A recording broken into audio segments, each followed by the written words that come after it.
logicamente o espaço é maior e o alimento também. Aí eles se reproduzem e a população aumenta. Então isso aqui é um gráfico em equilíbrio populacional. Certo? A curva para cima significa o aumento e aqui a diminuição. Claro que na natureza isso aí tem que ser interpretado como que? Crescimento populacional e aqui com que? Hein? Morte. Os animais podem ter saído daquela área, pode ter dado uma peste, uma epidemia. E aqui o aumento populacional. Esse aí fica, dá um gráfico mais ou menos em equilíbrio. Seria essa tendência aí, ó. Tá? Próxima relação, canibalismo. Essa aí também já é bem... Essa é uma das relações que os ratos fazem, né? Que tem que ser com seres da mesma espécie. Se tiver um número grande, eles vão se matar. E se tiver falta de alimento, eles se comem. Aí eles fazem o canibalismo. Anote aí a definição. Um indivíduo mata e devora o outro. Um indivíduo mata e devora o outro.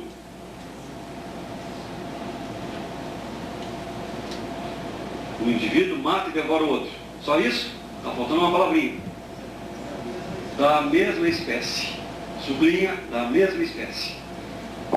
No caso do canibalismo,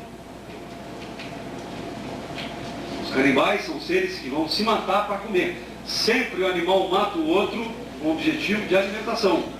Exemplo de quem são os grandes canibais. Ó, o louva-a-Deus. Gurias, depois da cópula, depois que o macho come a fêmea literalmente come o macho. Como é que ela faz? Ó, o que faz? Decepa a cabeça do macho. Depois da cópula, a fêmea vai lá e dá-lhe uma cacetada e começa a comer o macho. Mas ela literalmente corta a cabeça dele. O que faz? Decepa. Depois come o corpo do macho. Nas aranhas, mesma coisa. A aranha, ela tem um apoio aqui, né? Desenvolveu um apoio evolutivo aqui na pata da aranha. Geralmente na cópula a fêmea vem por cima. E o macho que tem 8 patas, terminada a cópula, o que ele faz? Como qualquer macho normal, vai dar um abraço na fêmea. Tava bom, gostosa, querida, não sei o quê. Se ficar abraçando e contando historinha, o que a fêmea faz que está por cima?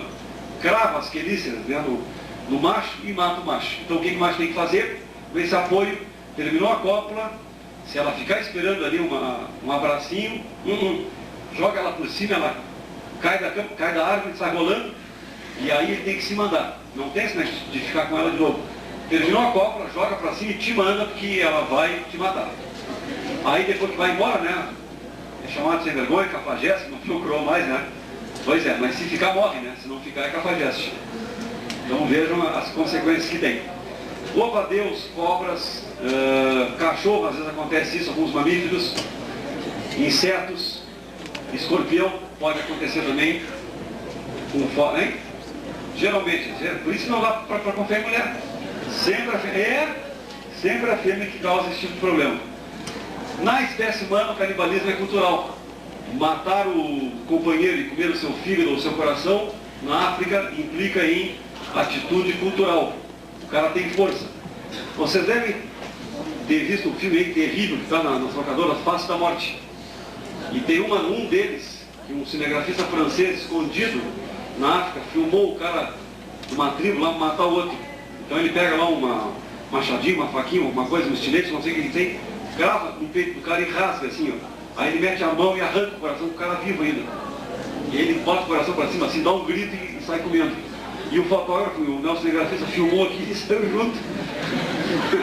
Ele achou que podia ser o próximo. Tá? Esse é o canibalismo. Próxima relação, competição interespecífica. Competição interespecífica.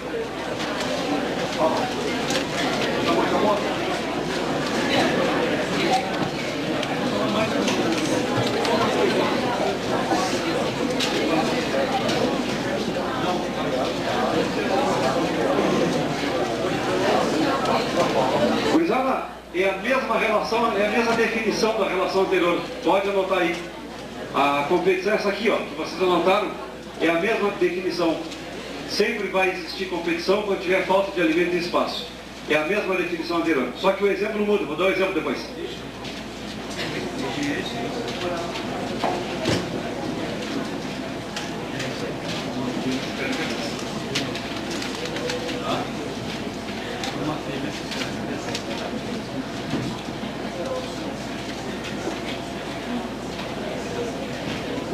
moral da história do louva-a-Deus, por uma fêmea se perde a cabeça. Os guris concordam com o que eu disse? Vale a pena perder a cabeça com uma fêmea? Hein, gurizada? Vale ou não vale? Ou depende da fêmea?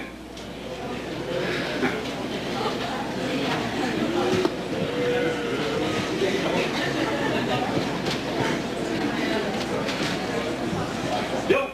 Atenção, por exemplo, ó, essa questão aqui, ela já é mais interessante. Os animais vão competir, se forem de espécies diferentes, vão competir pelo espaço, pelo alimento, só que a luta deles vai ser uma luta mais estratégica, não tão violenta quanto a luta dos ratos. Esses roedores aqui se matam por causa da falta de espaço e alimento. Dois animais aqui, ó, coruja e gavião, que não é o hábito normal um comer o outro, ambos, coruja não come gavião, nem gavião come coruja, mas ambos comem roedores. Então como é que eles vão fazer para poder comer o rato? Eles vão tentar fazer o ninho deles num local mais próximo da toca do rato. Aquele que observar melhor o rato, aquele que tiver os seus hábitos, saber a hora que o rato sai, que estiver ativo na mesma hora de atividade do roedor, vai comer o rato, o outro vai chupar o dedo, ou a pena. Então, não tem o que fazer aqui. Nesse caso, são competidores. Outro exemplo, cavalo, parece mentira, cavalo e boi. Cavalo não come boi, boi não come cavalo. Mas ambos comem o quê? Grama. Vivem no mesmo local, se alimentam das mesmas coisas, estão competindo pelo alimento. Olha o terceiro exemplo que caiu na URGS. Canguru, que vive na Austrália, come um certo tipo de vegetação. Só que entre a vegetação que o canguru come, começou a nascer uma outra erva maior, ó, que também era competidora. Estavam competindo pelos sais minerais do solo. Aí o que os australianos fizeram? Importaram da Europa um bicho que come esse tipo de vegetação aqui, ó, que era a lebre. A lebre sai da Europa no frio e entra na Austrália num clima praticamente tropical. E encontra uma terra muito grande. A Austrália tem 7 milhões de quilômetros quadrados, o Brasil tem 8, quer dizer, quase o tamanho do Brasil. Uma zona de vegetação, onde a lebre começou realmente a comer isso aqui, e também isso aqui que os australianos não se deram conta. Então a lebre começou a fazer o quê? A competir com o canguru por causa do alimento, que comia um tipo de vegetação específica. Lebre e canguru hoje são competidores. O que ocasionou um problema mais sério, porque o canguru só comia essa aqui, e agora não tem nem essa aqui para o canguru comer. Agora, se vocês se deram conta, nos três casos existe o quê? Seres que vivem no mesmo habitat, que têm o mesmo tipo de alimento e praticamente o mesmo tipo de comportamento. A alimentação, comportamento, mesmo habitat, só não se reproduzem entre si. Então eles têm quase que o quê? O mesmo que é. É isso aí. Então por que dois seres serão competidores interespecíficos de espécie diferente? Quando ocuparem quase que o mesmo nicho. Dois seres ocupam o mesmo nicho, sim ou não? De espécie diferente? Claro que não. Quem é que ocupa o mesmo nicho? Só a espécie. Dois peixes na água, que vivem no mesmo local, no mesmo ambiente, com a mesma temperatura, comem as mesmas coisas. Se reproduzem entre si? Claro que não, são espécies diferentes. Se não reproduzem, não têm o mesmo nicho. Mas podem ter proximidade de nichos ecológicos? Claro que sim. Quando tiverem proximidades, afinidades de nicho, serão competidores. Porque são espécies diferentes, interespecíficos. Tá? Isso aqui é uma questão inteligente para a prova. Sempre vai ter competição quando forem ocupantes ou tiverem muito próximo o mesmo nicho. Aí vale a pena. Certo? Outra relação, predatismo. Bom, essas duas que vêm agora, o predatismo e o parasitismo, são relações que realmente caem bastante nas provas. O predatismo é uma das que mais cai em função de toda a cadeia alimentar ser baseada no predatismo. A definição é a mesma do canibalismo, só mudando a frase final. Um indivíduo, um ser, mata e devora o outro, de espécie diferente. Um indivíduo mata e devora o outro, de espécie diferente.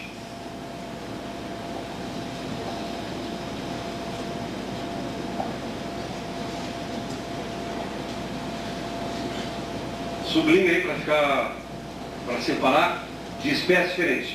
Olha aqui, ó, vantagem de um, prejuízo de outro. Vantagem de quem? De quem come, predador. Prejuízo de quem?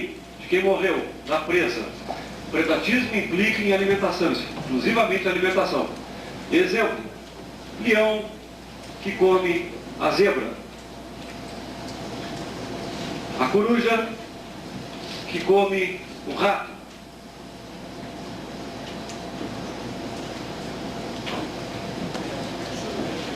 A cobra que come o sapo que come o inseto, e assim vai.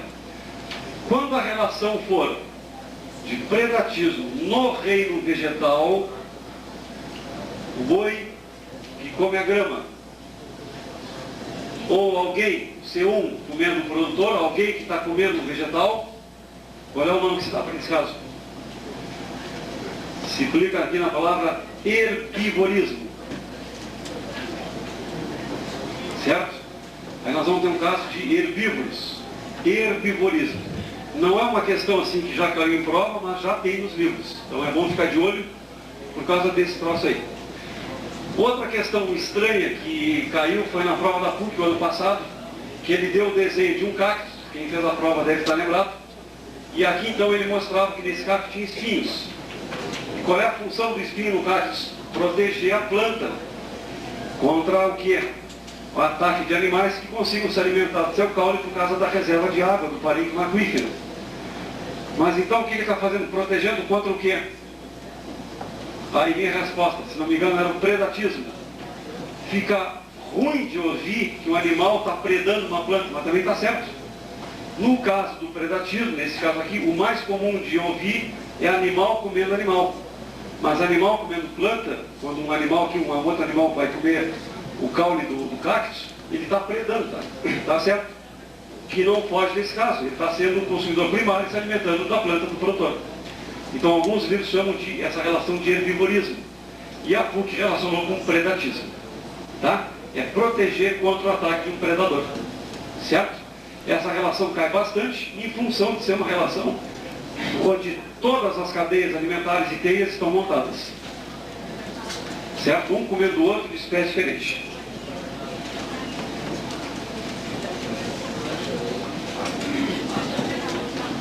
Eu vou deixar o parasitismo, que é o mais longo aqui um pouquinho, para explicar com mais calma para a aula que vem. Vamos ver a última, que é o amensalismo. Vamos terminar essas duas aí, que isso é rapidinho.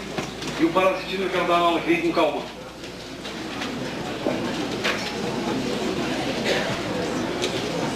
O amensalismo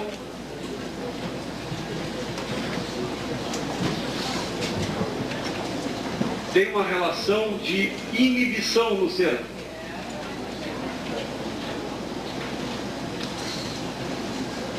E aí, então, com essa inibição, ele vai impedir o crescimento populacional do outro. Quer dizer, alguém aí recebeu uma toxina que não conseguiu se desenvolver, não reproduziu, não cresceu, devido à liberação de toxinas. A definição fica a seguinte forma, anota aí.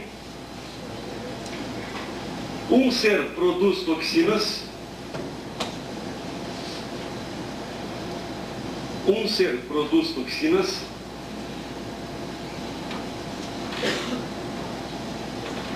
que impede.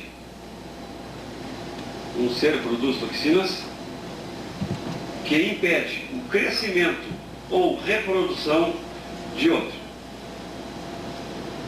Que impede o crescimento ou reprodução de outro.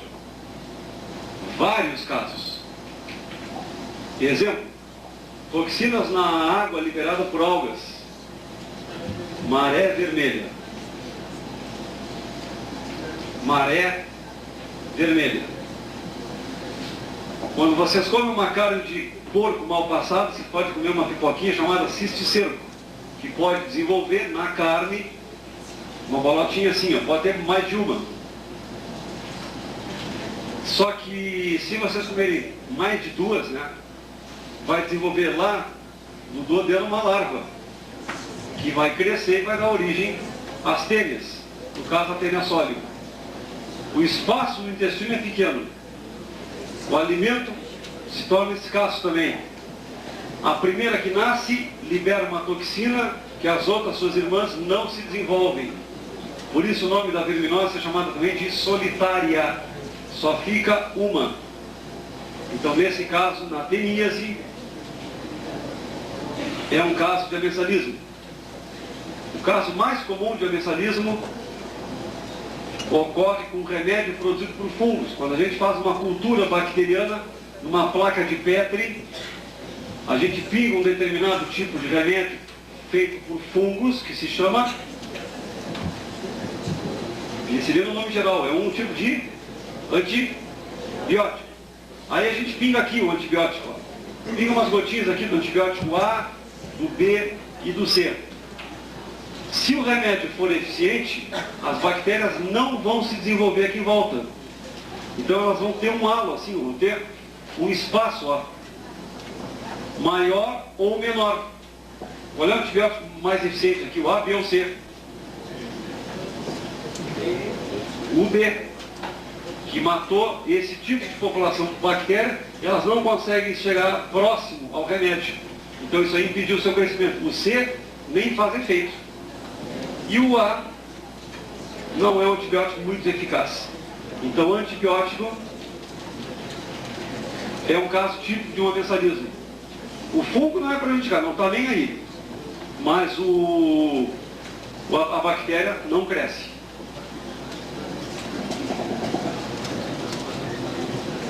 Depende do caso. Vai depender do caso.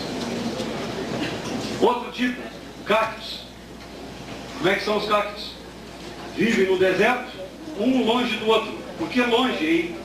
Porque estão competidos pelo quê? Pela água. E então, eles liberam toxinas aqui, ó, que nada nasce em volta, para a água poder ser absorvida por eles especificamente. Certo? Então aí tem vários casos implicando isso aí. Deu, né? Tá, aula que vem, parasitismo e o último lá que vai ser a sinfilia. Tchau pra vocês, boa semaninha.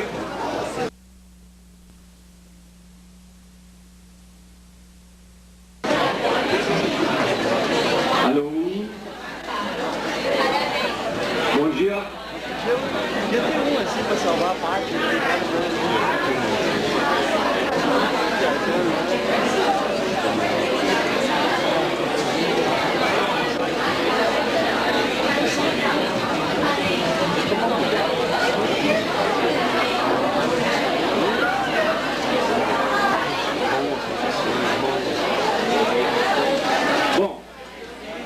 Página 190. Vamos, para terminar essa parte, parasitismo e sinfilia. O próximo assunto são as questões que envolvem os biomas terrestres, a zoogeografia, a fitogeografia e a biogeografia. Esse assunto aí eu vou dar para vocês numa aula de sábado. Tá? Até porque esse assunto cai muito pouco em prova. Não é uma questão certa na prova de vocês, tá? Eu venho sábado, dia 23, não receberam os cartazes ainda, mas serão avisados. E o material para o segundo curso aqui, ele está quase pronto. Eu mandei ontem para a guria fazer a revisão. E agora ela deve entregar amanhã, quinta-feira, eu faço a revisão final, deve ir para a gráfica, a semana que vem está pronto. Então, a minha ideia é combinar com vocês uma quarta-feira que vem, sem ser essa, que é a outra, que é feriado, talvez na outra aí, mas eu aviso vocês com antecedência, da aula de tarde, certo? Sobre esse assunto que vai ser a aula do segundo assunto. Separei 130 questões, ficou muita coisa, eu tirei alguma coisa, não deu, ficou 115. Tem um resumão da parasitologia, tá? Doenças por vírus, bactérias, protozoários, fungos, vermes e artrópodes. E tinha junto a parte de acidentes para animais peçonhentos, cobras, que eu tirei fora porque quando cai na prova, caiu uma vez só, quando cai. E deu a infelicidade de cair em Caxias ano passado. Mas se não, gurizada, eu não vou ter tempo. Olha, o curso são quase 2 horas falando. Tem muita doença, é muita coisa. Então eu tive que fazer uma seleção. Deixei as doenças principais, as que mais caem nas provas, e são 115 testes, com gabarito, né? 115 questões só de parasito. Tem bastante coisa. Tá? O histologia era 120, né? Agora é 115. Mesmo padrãozinho, 24 folhas também. um resuminho ali, tá? Então acho que sem essa quarta que vem, a outra já deve ser o curso de vocês. Mas até lá serão avisados antes, tá bom? Esse vai depender do material ficar pronto na gráfica. Vou fazer de tarde. Quarta-feira. Pois é, aí tem que ver que dia foi o... Que dia... Não, que horas foi o outro curso? Qual é a preferência? 1 hora, 1h30? 1 hora? Que horas foi o outro?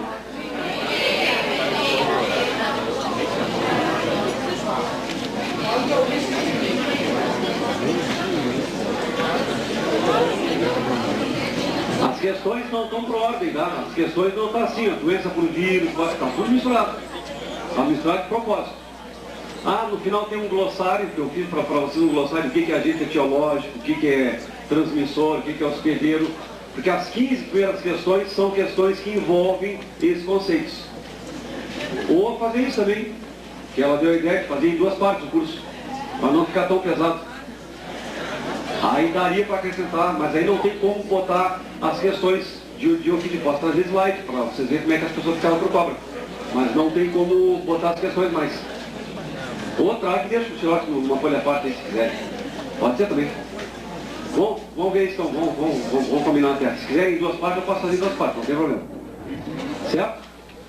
Bom, vamos por parasitismo, que é o assunto então do curso, mas vamos dar uma pincelada agora para ver como é que funciona a questão do parasitismo. O parasitismo é uma relação ecológica desarmônica, tem uma grande incidência na prova, que pega o homem e mais algum parasita, é uma relação que apresenta essa simbologia. Alguém tem benefício, quem é que tem benefício? Geralmente o parasita. E alguém é prejudicado. Quem é que é prejudicado? Quem abriga o parasita, que se chama hospedeiro. Certo? O hospedeiro pode ser de 2 tipos, aquele que leva a doença para alguém e aquele que tem a doença totalmente. Aquele que leva é o vetor, o hospedeiro intermediário, e aquele que abriga a doença final é o hospedeiro final, o hospedeiro definitivo. As doenças são causadas por vários grupos. Se for causada por um vírus, temos uma virose. 2 termos estranhos para vocês, mas estão corretos. Se a doença é causada por uma bactéria, bacteriose. Se é causada por um protozoário, como é que fica? Protozoose. Se é causada por um verme, verminose. E aí tem alguns insetos, né, que podem causar doenças também, piolho, chato e outras coisas.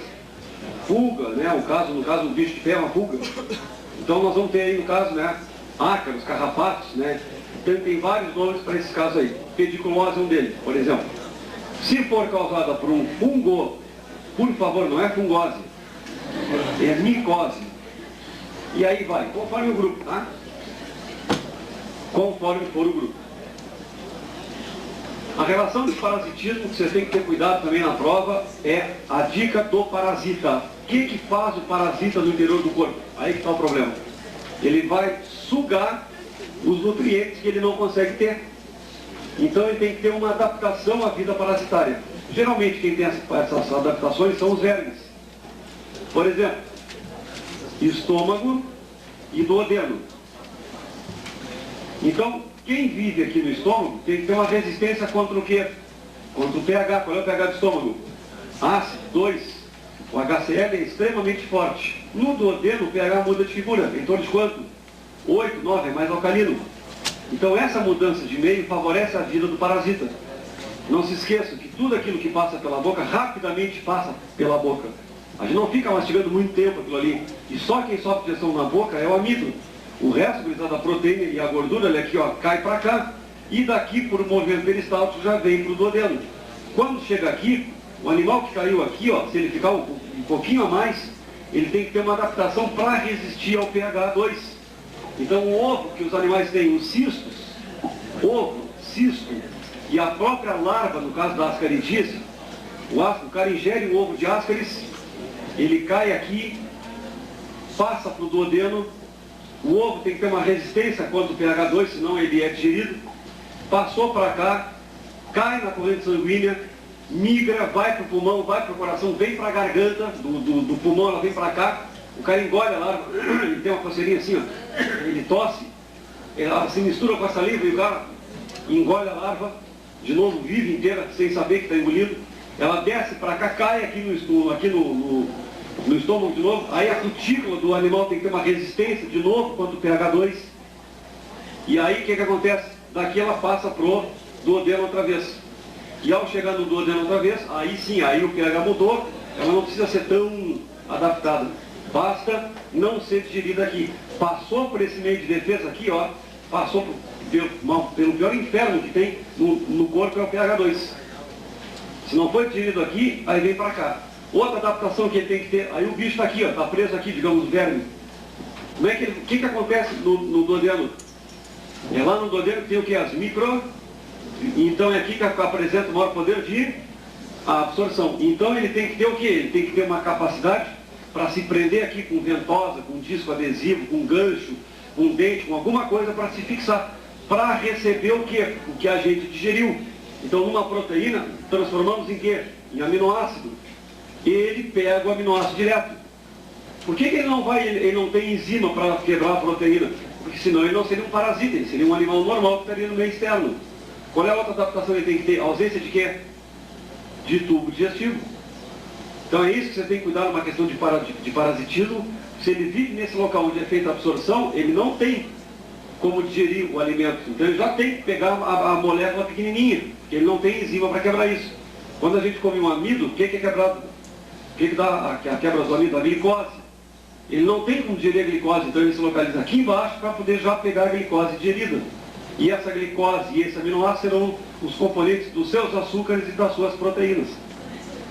Tá? Então ele tem que estar localizado num local onde ele é desprovido de um aparelho digestivo completo, ele não tem ânus.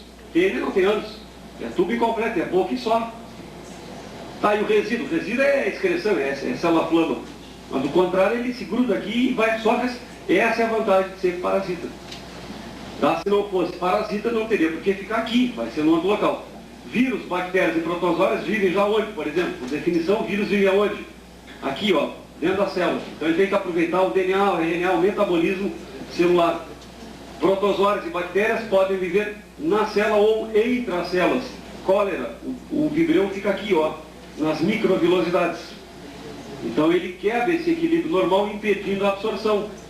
E devido à liberação de substâncias tóxicas, a célula se torna hipotônica com o meio que ele ocasionou e o indivíduo perde água, além de não ter uma dificuldade de absorção. Eu tenho um slide que mostra uma doença, se não me engano, a giardíase. É impressionante, o cara conseguiu fazer a foto direitinho. A giardia, ela fica aqui, ó. Olha o tamanho da área que ela ocupa numa célula intestinal. Então ela dificulta o que com isso? A absorção. E ela, a giardia, começa a receber o nutriente. Então o cara fica nele, o cara fica todo prostradão lá, e ela vai absorvendo o nutriente. Emagrece, diarreia, às vezes tem fezes com sangue, e aí vai. Então são adaptações que eles vão tendo para poder ficar nessa vida parasitária. O indivíduo com cólera perdendo água caracteriza o quê? Uma intensa diarreia, que é a característica da cólera. Então são situações que o parasitismo é extremamente importante. E é uma das áreas da biologia que se junta, né, com a medicina para estudar isso. E é um curso belíssimo de fazer, só que é muito longo, é muito extenso, realmente, não dá para falar de todas as doenças. Se eu fosse dar um curso completo para você, tinha que ser 3 ou 4 aulas, é muita coisa. São mais de... Eu consegui resumir 32 doenças para vocês. São mais de 100 doenças, óbvio, não tem como. Mas as principais a gente vai salientando conforme vão caindo nas provas. Tá? Na página 190 você tem 2 termos muito importantes também, vão ser frisados de novo, que está escrito em negrita ali, quase no finalzinho da página. Mono e heteroxeno. Se chama de monoxeno e heteroxeno aquele indivíduo que tem no seu ciclo vital um ou mais de um hospedeiro. Por exemplo, a amebíase, como é que se pega a ameba? Tomando água de um poço sujo, contaminado, que não foi, aquela água não foi fervida, não foi filtrada. Então, nesse caso, a gente adquire do ambiente os cistos da ameba, da entameba. Então, quem é o hospedeiro? É o homem, é só um. Então, o ciclo é chamado de monoxeno. Se tiver 2 hospedeiros, tipo a telha, o porco e o boi. Aliás, o porco ou o boi. Um dos dois, tem nessa olha, tem nessa janela. E o homem. Tipo malária, mosquito e o homem. tipo doença de Chagas, o barbeiro e o homem, ou a esquistossomose, o molusco e o homem, aí tem 2 hospedeiros. Então o ciclo é chamado de heteroxeno. Tá? Monoxeno para um hospedeiro e hétero diferente, né? Mais de um, no caso, para quando tiver 2 hospedeiros. Certo? Existe um parasita vegetal, que é uma planta, atenção, é uma planta aclorofilada. Então aqui está o tecido vegetal, aqui está a árvore normal, e essa planta fica aqui, ó. Ela se localiza aqui, assim, ó. É o cipó. O cipó é um vegetal aclorofilado, ele não tem clorofila. Seria um representante semelhante a um verme nosso, que não tem tubo digestivo, que não tem enzima. Então ele tem que buscar o material pronto. E o que é o material pronto? É a seiva orgânica, que veio da onde? Lá da folha. Da folha para onde? Para raiz. Então, pelo tecido condutor, descendente, xilema-floema, pertinho aqui da casca, floema, né? Olha aqui, ó, ela vai emitir uma raiz especial, e essa raiz especial vai retirar esse líquido que é a seiva orgânica. Consequentemente, já é o material que contém glicose, porque ele é aclorofilado. Essa raiz especial chama-se raiz austório. Acho que tem no livro isso aí. E os austórios são raízes que retiram do floema a seiva elaborada. A seiva já prontinha, tá? Para poder fazer, então, já foi feita a fotossíntese para nutrir a raiz. Então ele vai absorvendo. E em casos de excesso de cipós nas árvores, as árvores realmente, literalmente, ficam estranguladas. Estrangulada não estrangulada assim, morrer. A estrangulada ela fica fechada pelo cipó, que retira em demasia para poder se alimentar. É normal o parasita matar o hospedeiro? Não, não é normal. Porque como ele é desprovido de tubo digestivo, ele é desprovido de metabolismo próprio, ele é desprovido, ele tem que sugar alguém. Então não tem por que matar a galinha dos ovos de ouro, né? Se matar ele morre junto. Mas em caso de grande infestação, em caso de vermes em grande quantidade, pode obstruir as vias digestivas e também respiratórias. É normal pessoas de vila que não têm conhecimento, que não têm poder aquisitivo para procurar um médico, para comprar um remédio. Aí está a questão da importância da medicina preventiva e ajudar essa população que tem um monte de doença. Então as pessoas apresentam assim em vila, gurizada, impressionante. É chato, é piolho, é carrapato, é não sei o que, é verminose, é virose, é bacteriose, e aí vai. Então os caras apresentam geralmente mais de 3, 4 tipos de doenças.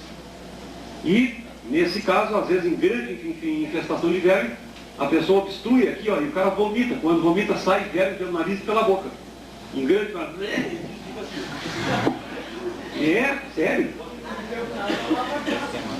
No meu caso, né, aí não tem como... Se o verme for pequenininho, ele aqui, ó, pega, bota, engole de novo para ele crescer. Claro, aí depois deixa ele crescer. Mastiga, um pouquinho amargo, mas não tem problema. Certo? Então está aí o caso do parasitismo. Vamos anotar aí uma definiçãozinha para o parasitismo, que é o seguinte. Acharam nojento que eu contei? Não. Tem gente que faz pior e não acha. Para com isso, que bobagem. Anota aí, parasitismo. Relação ecológica onde um ser, relação ecológica,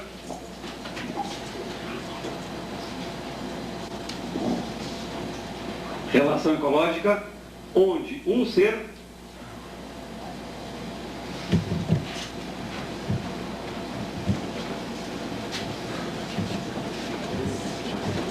obtém vantagens sobre o outro. Onde um ser obtém vantagens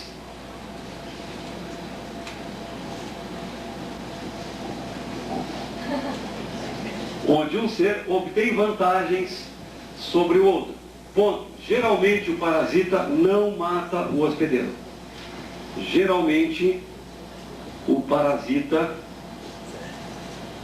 não mata o hospedeiro.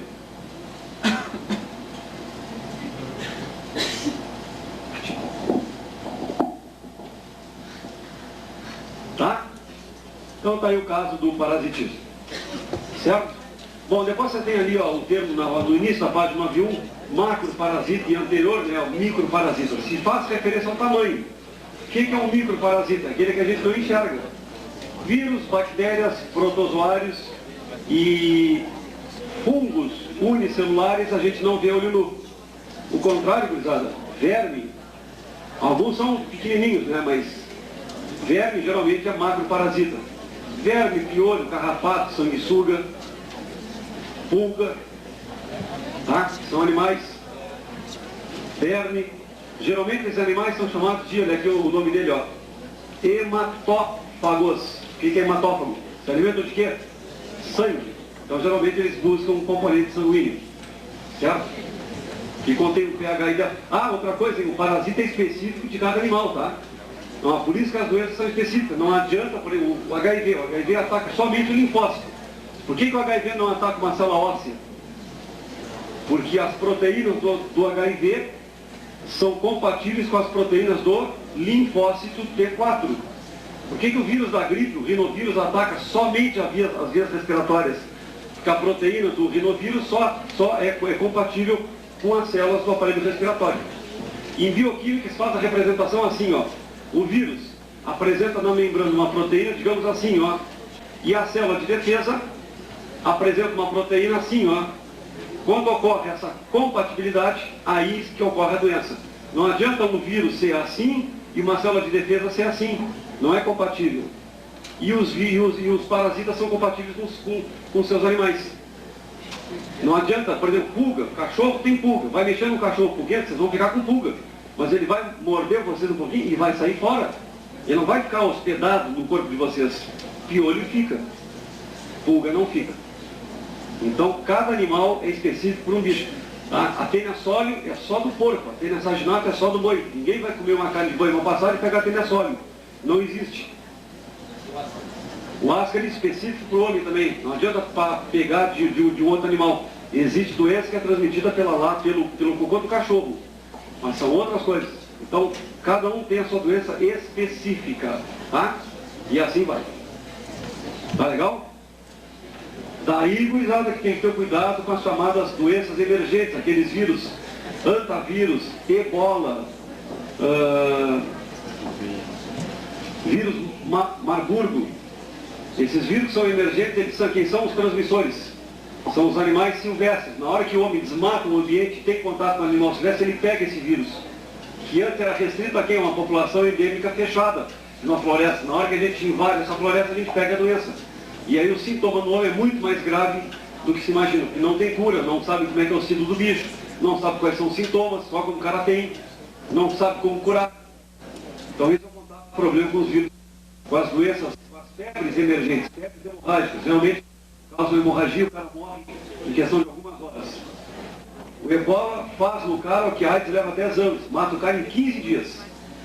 A AIDS atualmente está levando mais de 15 anos para matar alguém. O ebola não, o ebola é 15 dias, o fígado do cara vira uma pasta, parece uma geleia. Não tem fígado, não tem baço, acabou, rebenta o sangue do cara todinho. Não se sabe as causas ainda, né, como é que é transmitido. É, claro, foi? Boa pergunta, parasita burro, mata o hospedeiro. Só que ele tem, ao matar o hospedeiro, ele se propaga. O indivíduo com hemorragia, vocês têm numa gota de sangue mais ou menos 5 milhões de hemácias. Só que o indivíduo com uma febre hemorrágica dessa passa a ter de vírus aqui dentro 100 milhões de vírus. Então o contato com sangue é extremamente perigoso. É vantajoso para ele matar o hospedeiro porque ele se propaga espirrando o sangue do cara para o lado. E aí quando o cara tem contato com uma pessoa que tem contato com o sangue desse, certamente se contamina. E contamina quantas outras depois? No filme A Zona Quente, não é livro pornô, tá? É. Tem um livro chamado A Zona Quente. Livro. E ele comenta o caso do ebola. É impressionante o que ele faz. O cara no hospital passando mal, com ânsia de vômito, já no quarto, quinto dia, todo ruim. E o cara lá com tosse, que o médico pegou um laringoscópio, aquele aparelho de botar na garganta do cara. E você sabe, né, que às vezes um exame de garganta, um palitinho ali, né, o cara tem ânsia de vômito. Imagina botar aquele quando ele botou aquele troço e olhou, o cara deu aquela golfada dentro, e aí jorrou sangue por dentro do aparelho e cumpriu o médico de... Contaminou mais um, né? Ainda mais o médico tem contato com outras pessoas, conta. E aí a doença se propaga assim, como se fosse praga, uma coisa impressionante. Leia esse livro que vocês vão gostar, A Zona Quente.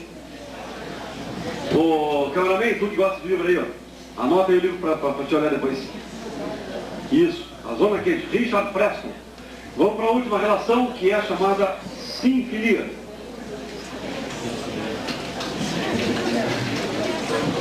E aqui, gurizada, na sinfilia, a última relação, alguns autores consideram harmônicas, outros consideram desarmônicas. A sinfilia não causa prejuízo direto para o bicho, mas causa prejuízo indireto. Aí que está a relação de ser harmônico ou desarmônico. Um animal fica sob prisão do outro, né? Exemplo, formiga que aprisiona os pulgões. A formiga não causa prejuízo para o pulgão, ela não faz mal para o pulgão, ao contrário, ela faz até carinho no pulgão. A formiga vem com as suas antenas e faz um carinhozinho, e o pulgão fica lá, querido, mimoso, como é legal comigo. Só cadê o prejuízo aí? O pulgão está preso, ele não pode sair mais do formigueiro. Esse é o problema. A formiga, isso é uma questão de alimentação. A formiga tem um aparelho bucal cortador, ela corta a folha. Mas ela não consegue chegar, por exemplo, diretamente lá no tecido condutor do vegetal. E o pulgão chega, porque o pulgão tem um aparelho bucal comprido. Então as formigas aprisionam os pulgões e dão alimento para ele, fazem carinho, eles têm que comer. E aí, ao furar a folha, ele pega de novo aqui na questão do cipó. Ele se alimenta do tecido contorno, do floema. Então ele retira a matéria orgânica. O que tem essa matéria orgânica? Glicose. E é metabolizado no intestino do pulgão, o pulgão faz um cocô doce. Esse cocô doce alimenta as formigas. Então, nesse caso aí, é diferente daquela relação das hienas. Porque a hiena não mantém o leão preso em cativeiro, mas a formiga mantém o pulgão preso em cativeiro. Então, alguns autores consideram desarmônica porque ele perde a liberdade de sair do formigueiro. Ele não sai mais do formigueiro. Não tem como sair. As formigas são em população maior, os soldados ficam em volta impedindo a saída. Tá? Reprodução normal, ocorre ali dentro, a população aqui também. Um não se interfere com a vida do outro, só que esse aqui aprisiona o pulgão por causa do alimento. Se o pulgão sair, como é que a formiga vai ter alimento doce? Não tem, né? Tá? É? Então anota aí a sinfilia. Seres de uma espécie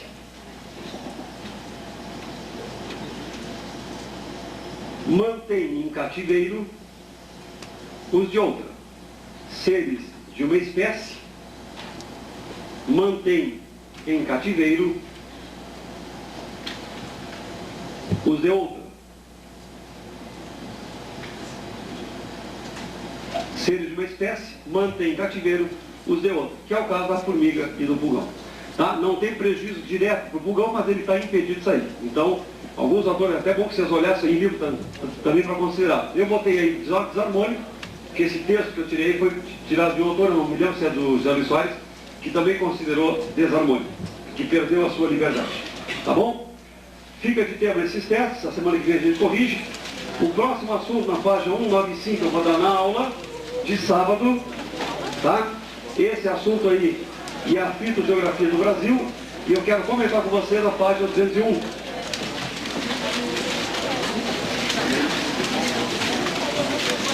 Esse assunto aí pode, não é certo, pode cair na prova. Essa questão da página 201, a zoogeografia, não tem como estudar, a não ser que vocês olhem para o mapa e guardem na cabeça de vocês alguns nomes, alguns animais mais importantes. Existem 6 grandes zonas da zoogeografia, e a biogeografia também é a mesma coisa, né? Com animal, com vegetal, né? com os biomas. Não tem como estudar isso aí, tem que ler, e eu vou dar para vocês na aula de sábado a dica como é que vocês vão para ler, porque tem que dar um representante da fauna, da flora e uma característica do bioma. Vamos dar uma olhadinha agora para ganhar tempo na página 201, que é o seguinte. Que é o seguinte, 6 grandes zonas que pode cair na prova são os animais de 2 grandes zonas. A primeira grande zona é a terceira etiópica, porque são os animais da África. Tá? E a segunda grande zona é a quinta, a australiana. E atenção com um detalhezinho agora, por causa da Austrália. Não é porque a Austrália, não é que ela é importante, ela é um ambiente à parte, ela é um país, a Austrália é um país muito grande, é quase o tamanho do Brasil. O Brasil tem 8 milhões de quilômetros quadrados e a Austrália tem 7.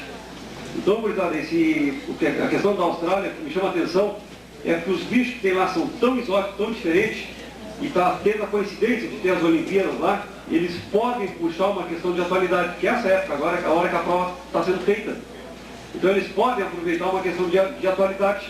Isso eu vou comentar quando eu falar no deserto, vou falar da Austrália. E agora também tem alguns animais que podem cair nas questões de zoologia. Tem um animal, tem um mamífero ali muito estranho, que bota ovo, é o único mamífero que bota ovo do mundo. Quem é que eu estou falando? O ornitorrinco, tá? É o único mamífero que bota ovo no mundo. Depois você tem ali o canguru. O que é o canguru? É um animal que tem uma bolsa. Como é o nome dessa bolsa? Marsúpio. E olha ali na região que está o Brasil, ó, que é a segunda região neotropical. O último bicho, o gambá, caiu na PUC essa questão. É o único marsupial sul-americano. Tá? O gambá também tem uma bolsinha. O marsúpio. A Austrália, gurias, tem um bicho, né, que as gurias adoram. Eu vou dizer o nome do bichinho e as gurias vão dizer: oh, ursinho koala, gurias. Viu? Parece um Ramon tão bonitinho. Parece o Amateu também.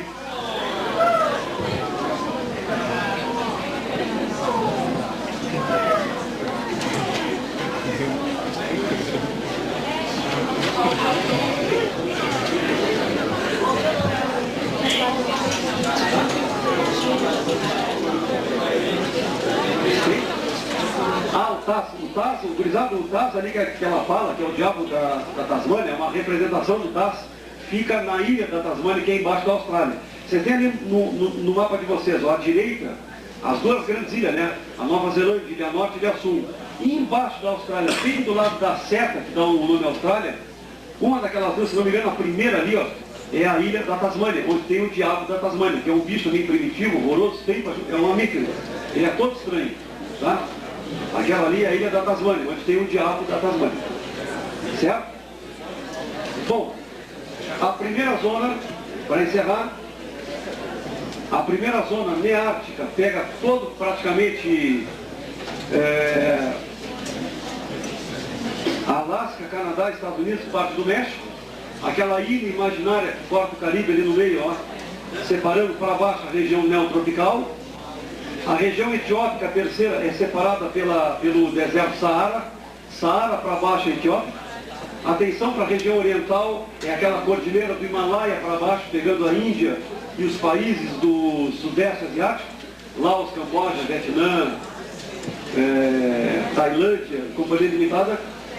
A região australiana, Austrália e Nova Guiné. E a maior região do mundo, a Paleártica, pegando o norte da África, toda a Europa, parte da Ásia e Oriente Médio. Irã, Iraque, Israel, Jordânia, Kuwait. Tá? A região Paleártica, que é a maior região do mundo. Isso aí não tem como estudar, você tem que só olhar para o mapa e saber quem é quem em cada país ali. Infelizmente. Certo? O resto a gente vê na aula de sábado, tá bom? Semana que vem não tem aula, tchau a vocês, até o dia 23.